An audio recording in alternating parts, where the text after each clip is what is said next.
comenzar con algunas clases sobre articulares dentales. Entiendo que en el campo virtual hay un librito, ¿sí? ¿Lo vieron? No. Hay un libro de articuladores, así que les recomiendo que lo bajen, porque es como la guía para esto. ¿Ya? Ahí está el libro. Lo pueden correr en los campos. Y aquí en este libro está descrito principalmente, o casi todo lo que vamos a ver. Entonces, sí, yo lo que es un libro relativamente breve también, no es extenso, son como 70 hojas. Entonces, lo que les recomiendo es que lo lean, y así las clases también se les van a hacer más simples y pueden en clase hacer todas las preguntas que estimen conveniencia. Los articulares dentales están en una fase así, podríamos decir, entre que son historia y son realidad, porque hoy en día el mundo digital deja un poquito fuera lo que es articular modelos de yeso, pero todavía ustedes van a articular modelos de yeso, y si es que uno no entra en lo que es el área digital y sigue, por ejemplo, con parámetros indirectos, otras cosas, corona, próximo removible, etcétera, con modelos de yeso, va a usar articulares dentales.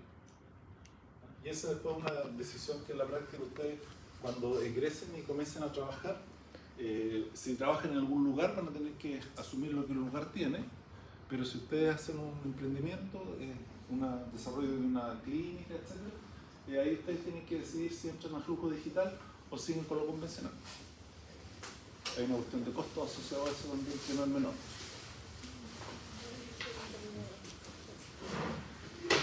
Porque hoy en día todo lo que es flujo digital es como la moda en odontología. Pero ¿saben ustedes aproximadamente el valor de lo que cuesta instalar un sistema digital de escaneo? Harto. Son como entre 15 y 20 millones. Esas son las cámaras de escaneo. Y si ustedes quieren tener además las fresadoras para hacer la corona, o inlay en la fresadora mismo en la consulta, son como entre 60 y 80 millones más.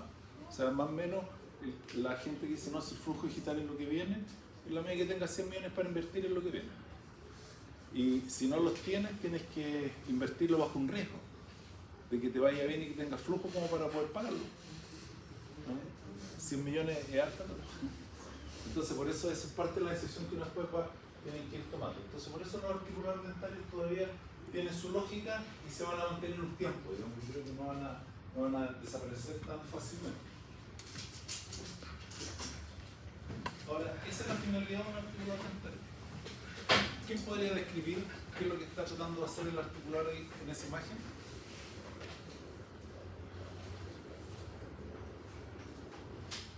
¿Qué es lo que evoca esa imagen? ¿Cuál es la idea que trata de entregar?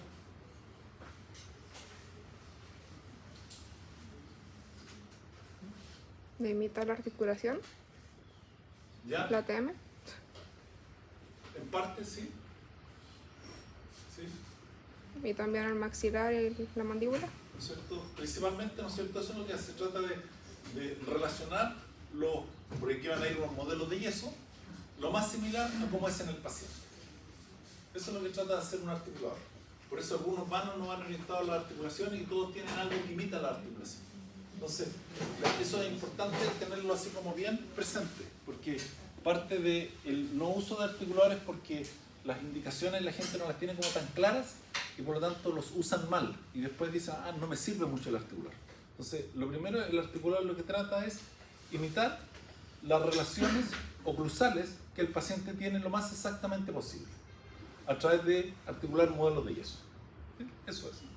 Ahora, en qué posición articulamos, etcétera, depende de la finalidad, eso lo vamos a ver después. Pero ese es el concepto. Entonces, un articulador lo que hace es que trata de imitar lo más fielmente posible las relaciones oclusales en el articular a través de los modelos de yeso, que ese sea lo más parecido al paciente. ¿Ok?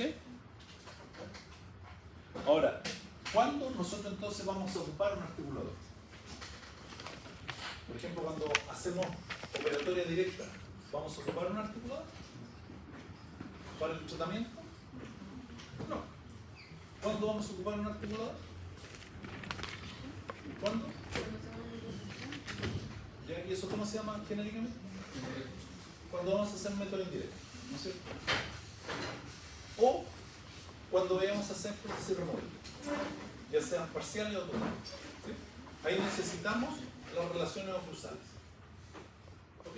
Entonces cuando vayamos a hacer método indirecto y cuando vayamos a hacer prótesis removible.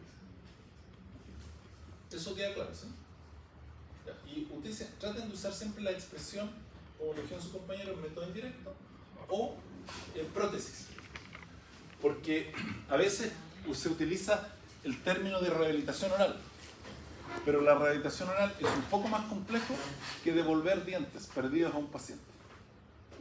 Entonces, básicamente lo que ustedes van a hacer es método indirecto, prótesis removible. Obviamente, si alguien hace una rehabilitación oral, también necesita el articulador. Aquí hay un sinnúmero de modelos de articuladores que vamos a tratar de ir viendo hoy día, que es un poquito los componentes de los articuladores y la clasificación de los articuladores. Aquí tenemos un articulador, este es de la Natus, un articulador que en algún momento ellos copiaron. La copia no les salió muy bien. Por lo menos yo les voy también diciendo qué articulador recomiendo, cuál no, y cuáles son las características que tienen que tener presentes al momento de adquirir un articulador. Este articulador yo no lo recomiendo. Tiene varios problemas y es una mala copia de esto. Es una copia de estos sistemas de articuladores. Estos son buenos, estos son de la Girbach, que es un buen articulador. También de la Girbach. Este es el Natus antiguo. Este ya casi no se usa, tenía varios problemas también, pero por mucho tiempo se usó harto en las universidades por el bajo costo. Aproximadamente, ¿cuánto calculan ustedes que vale un articulador así de este tipo? 300. ¿Cuánto? 300 lucas. ¿No? ¿Alguien da mano? Estos articulares valen entre 2 y 3 millones. Y este ya no está, pero ¿cuánto vale un equivalente a este en el mercado? Eso vale como 100, 150, 100 mil pesos. ¿Por qué les pregunto eso? Porque si bien es cierto, alguien diría, bueno, ¿y qué importa el valor de las cosas? Bueno, en odontología siempre está, porque para los que hacen emprendimiento, todo lo que uno hace tiene que ver un poco con los costos de inversión y con la retribución que uno va a tener. Y hoy en día, cuando ustedes egresen, los que van a trabajar en un lugar no van a tener ese problema, pero los que quieran hacer un emprendimiento, hoy en día, a diferencia de antes, cuando yo egresé yo egresé en el año 88, uno abría una consulta, de hecho uno trabajaba antes, eso se usaba en ese tiempo, ahora ya no. Uno ya abría la consulta formal y uno tenía hartos pacientes, ganaba plata, había un margen alto, no había ningún tema, digamos, de estudio de mercado, porque uno ganaba harto. Pero hoy en día ya no es así. Hoy en día las especificaciones de la Ceremi son más altas, el costo de los trabajadores es alto, el costo del equipamiento es alto, entonces ya no es tan fácil instalarse, es una inversión bastante elevada. Y a eso uno tiene que saber, como cualquier inversión de negocio, saber cuánto va a rentar para primero pagar la inversión y después ganar algo. Entonces cuando alguien hace un emprendimiento en términos de instalarse, tiene que hacer un buen estudio de mercado. Hay muchos que se instalan así, no, así que voy a hacer todo, invierto y va a llenarse de plata y después cierran y quiebran. Después les voy a mostrar un par de fotos de las próximas clases, así como para hacer un poco más dinámico. Yo trabajo en el centro de los poquititos que trabajo y camino siempre por la calle de Dunate. Y hay una Dunate, no sé si han pasado ustedes, hay unas casas remate en Dunate. Junto a Dunate donde está, hay un edificio en Dunate que hay en la esquina, eso del Diario Austral. La plaza está aquí, por varas, al Dunate. Y hay unas casas remate. Entonces, yo me estaciono al lado, paso por ahí, camino hasta mi oficina que está en varas y una de las semanas me hace proyecto todavía. Y siempre uno mira las casas remate porque rematan camiones, rematan autos, rematan a veces diversas cosas.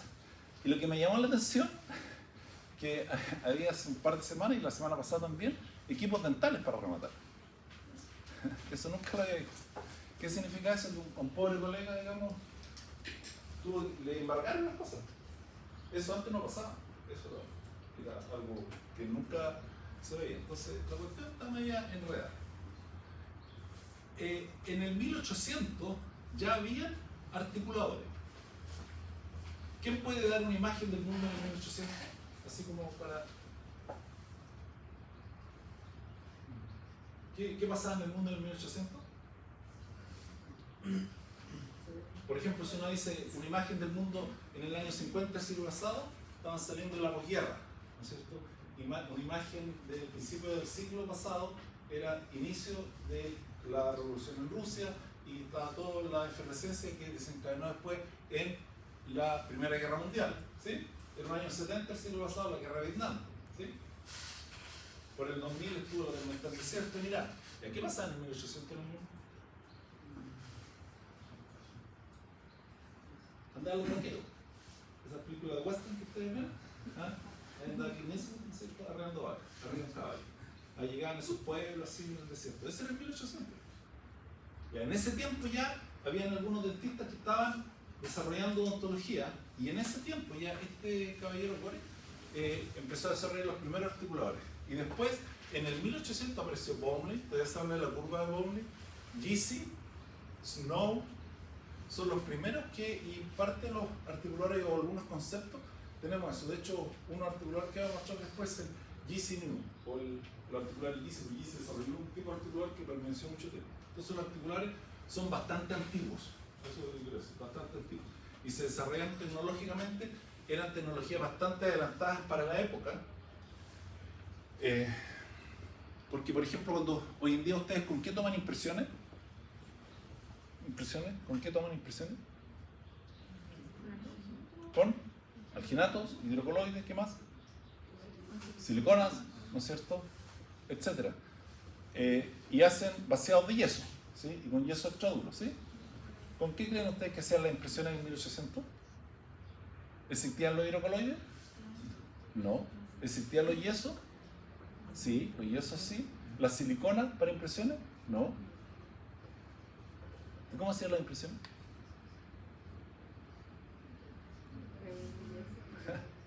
La hacían con yeso. La hacían la impresión con yeso, después quebraban el yeso y lo volvían a unir. Y ese yeso, le ponían probablemente cosas tipo aceite o vaselina y lo volvían a vaciar. Entonces hacían vaciado yeso contra yeso. De esa forma se hacían las impresiones. Entonces obviamente la exactitud era súper discreta. Las prótesis, por ejemplo, removibles que ustedes hacen, que van a articular, están en cuarto el próximo año, ¿son con bases de qué material? ¿De qué hacen las prótesis removibles? La base de la prótesis, no el metal, sino que la base una total es ¿de qué son? De acrílico, ¿no es cierto? De acrílico, son polímeros. En el 1800, ¿qué eran las bases de las prótesis? ¿Ah?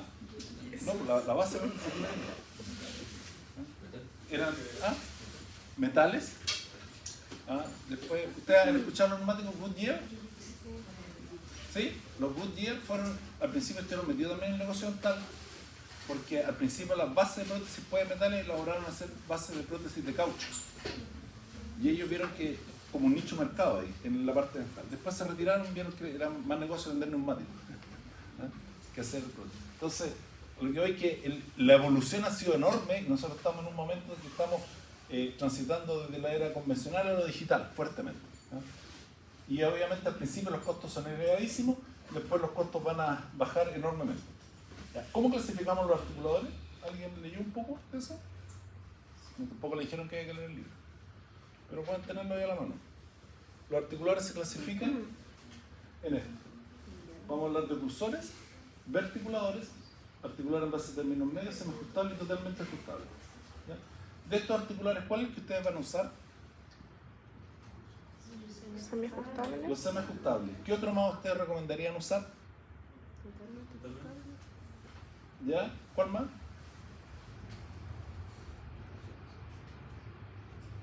Aquí es donde uno tiene que empezar a tratar de que las neuronas se conecten entre sí, ¿no es cierto?